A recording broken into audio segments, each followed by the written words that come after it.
Aujourd'hui, ça n'a peut-être pas grand sens d'isoler la maternelle. Enfin, ça paraît peut-être bizarre de dire on fait la maternelle, mais justement, on ne va pas parler d'autre chose que de la maternelle. Mais je pense qu'il n'est pas raisonnable aujourd'hui de penser pouvoir isoler un segment du système éducatif, tant, j'allais dire, la cohérence, alors d'au moins deux choses, des politiques, je dirais un peu des évidences, des doxas, comme nous disons dans l'équipe, de ce qui est évident, autrement dit, pas interrogé par ce qu'on pourrait appeler les acteurs, qui sont des enseignants, les parents, donc du système éducatif, et puis les exigences générales qui aujourd'hui gouvernent le système éducatif. Il me semble aussi que là où à certains moments on pouvait penser l'éducation d'un sujet, et avec l'école comme porteuse de ce projet éducatif, aujourd'hui on est quand même, bien évidemment toujours si possible, et grâce aux gens qui pensent ainsi, dans l'idée que l'école est là pour émanciper le sujet, le faire se construire, l'aider à se construire. Il y a cette idée qu'aujourd'hui, il faut, j'ai envie de dire, fabriquer. C'est pas très élégant. Quelqu'un qui s'insère dans la société telle qu'elle est, avec ses exigences, avec ses manières de faire. C'est pas tout à fait le même objectif. Et là où justement la maternelle a pensé, sans doute pendant des décennies, s'occuper d'un enfant en développement. Aujourd'hui, c'est un peu plus complexe que cela. Et je le dis volontairement un peu sous forme de provocation, pour alimenter le débat tout à l'heure, de dire peut-être qu'aujourd'hui, c'est vrai que l'enfant, il faut se poser la question, quel type de développement, quel type d'élève entrant en primaire puis entrant en collège. C'est-à-dire que c'est ça que j'appelais au début, ne pas pouvoir isoler la maternelle du système dans lequel elle s'inscrit. Et j'ai l'impression qu'aujourd'hui, plus qu'à d'autres moments, on se préoccupe du devenir, mais pas du sujet, du devenir de la personne qui va avoir un emploi, qui va travailler. Alors c'est une bonne idée d'une certaine manière, mais ça questionne beaucoup l'école maternelle. Et quand je parlais d'exigences, j'y reviendrai dans un instant, les exigences qui, j'allais dire, même certains apprentissages, presque je pourrais dire, qui pour ma génération, je vous laisse juste, pour ma génération étaient réalisés à peu près au début de l'université, à la fin du lycée. Aujourd'hui, on commence à essayer d'exiger un certain nombre de choses dès presque la petite enfance. Et cette question, quand même, va nous poser justement des termes de débat. Alors, c'est-à-dire que ce qu'on va vous dire, enfin, je suppose ce qu'on a préparé, ce qui va se réaliser, c'est-à-dire que de plus en plus tôt aujourd'hui, on exige des enfants et des élèves des choses qui sont considérées comme évidentes, comme partagées par le monde social, alors que ça n'est pas le cas. Et j'avais dit que j'évoquerais quelque chose qui nous semble emblématique, qui est l'évaluation internationale PISA. Si on va à l'autre bout, en quelque sorte, enfin, ils n'ont jamais que 15 ans quand ils sont évalués par PISA. Qui ne connaît pas PISA? Enfin, excusez-moi, je veux passer... Voilà, bon, donc je vais dire deux mots sur PISA. Donc PISA est une évaluation internationale mise en place par l'OCDE pour évaluer les acquis des jeunes de 15 ans. Je dis bien des jeunes de 15 ans. Il se trouve que dans des pays à forte scolarisation, comme la France, les jeunes de 15 ans se trouvent en classe. Et donc, ce qui s'est produit depuis 2000, c'est qu'on va les évaluer dans les établissements scolaires. Mais ce n'est pas une obligation, c'est les jeunes de 15 ans et pas les acquis scolaires des élèves de 15 ans. Pourquoi je parle de PISA? C'est parce que quand on regarde ce qui est évalué, enfin les supports d'évaluation, les documents d'évaluation, ce que les élèves ont à remplir, on peut avoir ainsi une image de ce que doit être à notre époque le jeune de 15 ans. Qu'est-ce qu'on considère comme étant, j'allais dire, les fondamentaux de ces élèves de 15 ans pour s'insérer dans la société, toujours la même chose.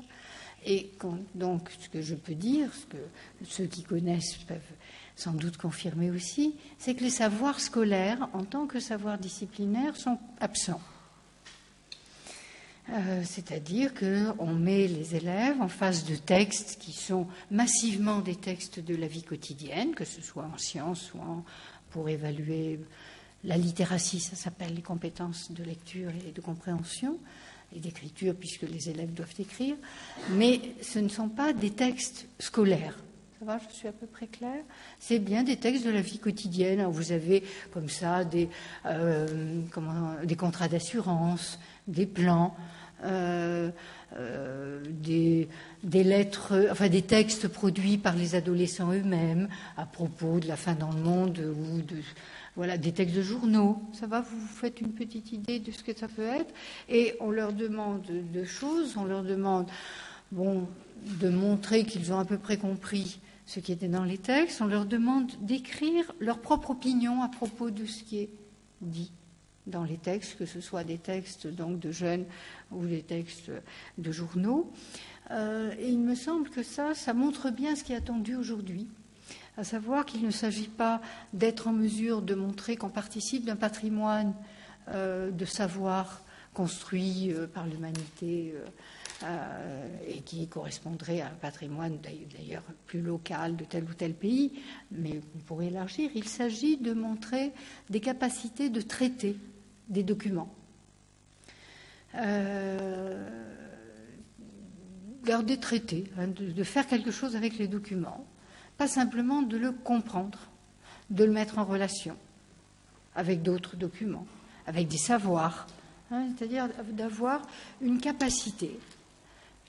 Pour l'instant, je ne m'occupe pas du mot compétence, si vous voulez bien, une capacité à montrer qu'on peut faire circuler des connaissances qui ont été acquises, certes à l'école pour certaines, d'autres non, à la télévision, en famille, avec les copains, etc., et qu'on peut donc tout seul se poser en sujet face à ces documents. Vous voyez à peu près ce que j'essaie de dire. Donc être apte à se débrouiller dans la vie avec le haut niveau de littératie. La littératie, c'est la familiarité avec, mais je te laisse sans doute y revenir, une familiarité avec une culture écrite, pas au sens de...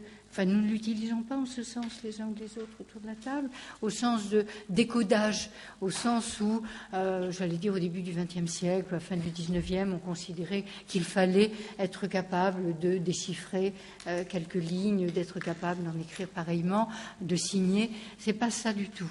C'est être dans un mode de vie et de pensée qui réfère à la familiarité à l'écrit, même à l'oral. Ça va à peu près, cette définition, à vous manifester si je suis confuse. Et donc ça, c'est ce qui est exigé aujourd'hui, de tout le monde. Et donc, pourquoi j'évoque cela? C'est parce qu'une des questions qu'on peut poser à la maternelle aujourd'hui, c'est d'une part, justement, est-ce qu'elle aide ou non? Enfin, qu'on peut poser en termes de projet pour la maternelle, pas simplement en termes de constat. On pourrait dire des choses si ça vous intéresse sur les constats, mais en termes de projet, pour un débat un peu militant, on pourrait se poser cette question-là plutôt. Quel peut être le statut de la maternelle pour cela? C'est-à-dire que ce n'est plus... Si on se dit que c'est quand même important pour les élèves et les adolescents d'être familiers de ce monde de l'écrit, il est certain que pour une partie de la population, seule l'école peut rendre ses élèves effectivement à l'aise avec ces exigences. Mais à partir de quand on commence? À l'heure actuelle, on commence dès le début, dès la maternelle, dès la petite section, à confronter les élèves à des supports écrits. une part, sans leur avoir appris. C'est ça que j'appelais des évidences d'un partage qui malheureusement n'existe pas. Des évidences que, par exemple, les élèves très tôt comprennent la signification du blanc entre deux mots. C'est-à-dire comprennent qu'un mot et comprennent qu'il y a du blanc devant et du blanc derrière, et que le blanc, que par exemple, quand pour l'enseignant, même en maternelle, quand on est arrivé en bout de la ligne, eh ben, on recommence au début. L'extrême gauche, voilà, quand on est arrivé à l'extrême droite, ça va? Oui, enfin, c'est ce que vous faites théoriquement là. Eh bien, pour certains élèves, évidemment, ils continuent à entasser au bout à droite, ce qui est normal d'une certaine manière, puisque tout s'apprend. C'est un système culturel qui mérite apprentissage. Et on voit que ce développement que mes collègues vont évoquer, de certaines familiarités qui existent dans certaines familles, mais pas dans toutes, enlève à la maternelle une possibilité de commencer par le début un certain nombre de choses. Alors, la question que j'avais envie justement donc, de formaliser peut-être un peu plus, c'est donc cette part que la maternelle prend et qui interroge ce qu'on appelle les fondamentaux. Je crois que nous n'avons pas envie d'ouvrir un débat du type est-ce qu'il faut revenir, ce terme de revenir est assez politiquement marqué d'une part, donc c'est pas très agréable, mais deuxièmement, il ne dit pas grand-chose. Une école ne peut jamais revenir à un état antérieur, ça n'a aucun sens. En revanche, se poser la question un tout petit peu de qu'est-ce que si l'école maternelle doit participer de l'inscription des enfants et des élèves dans une scolarité qui est de plus en plus longue, qu'est-ce qu'elle en fait? Et c'est à ce titre-là que je dirais qu'on peut ouvrir un débat sur ce qui est fondamental. Par quoi on commence? Je pourrais dire de la même manière, donner un autre exemple, et je m'arrêterai bientôt là. Enfin, j'ai deux petites choses encore à dire. Mais ce que j'ai vu, certains froncements de sourcils qui m'obligent à continuer dans l'exemple. Si vous voulez, il y a quelques années, et je ne reviens pas en arrière au demeurant avec nostalgie, c'est pas ça que je veux dire du tout. Mais j'ai vu que c'est pour certains là, pour apprendre à dénombrer. Nous en parlions avec Stéphane hier encore. Pour apprendre à dénombrer une collection. On a un tas de quelque chose et on doit les dénombrer. Pour apprendre à dénombrer. Par exemple, il y a eu une époque de bûchettes, je sais pas, ou de jetons. C'est-à-dire où les enfants avaient à manipuler en transportant quelque chose d'un côté à l'autre. J'appelle ça trier les lentilles. Pour ma génération, ça a du sens, pour d'autres moins. Mais aujourd'hui, très vite, on donne aux enfants, quand je dis très vite, et en moyenne section, et même avant dans certains lieux, avant, une fiche où c'est le regard qui va dénombrer, ou qui va avoir à se fixer. Ça n'a rien à voir comme activité. Je veux dire, passer par le regard pour dire celui-là, je l'ai déjà vu, je l'ai déjà compté. Alors on peut mettre ses yeux et le doigt. Mais par exemple, qui apprend à mettre le doigt en plus des yeux, c'est tout à fait exceptionnel. À cause de ce que j'évoquais, cette évidence aujourd'hui que tout le monde vivant dans cet univers décrit, c'est normal. Voilà. Et c'est même plus sympa d'avoir une fiche parce qu'on peut colorier, comme j'ai écrit quelque part, comme nous avons écrit tous les trois quelque part, les pommes dans le panier, au lieu d'avoir des bûchettes un peu anonymes. L'autre chose que je voulais évoquer, qui est important en maternelle, mais jusqu'à l'université, c'est la question de la part personnelle des expressions et des émotions qui sous-tend l'ensemble de la logique de l'enseignement aujourd'hui. Alors, ce qu'on pourrait appeler l'individualisation au détriment du collectif, et qui met en question les formes scolaires ordinaires. L'école est faite pour apprendre en commun, pour apprendre de l'autre, pour apprendre avec l'autre, pour que l'un commence quand l'autre termine, enfin l'un commence la phrase, l'autre en fait quelque chose, etc.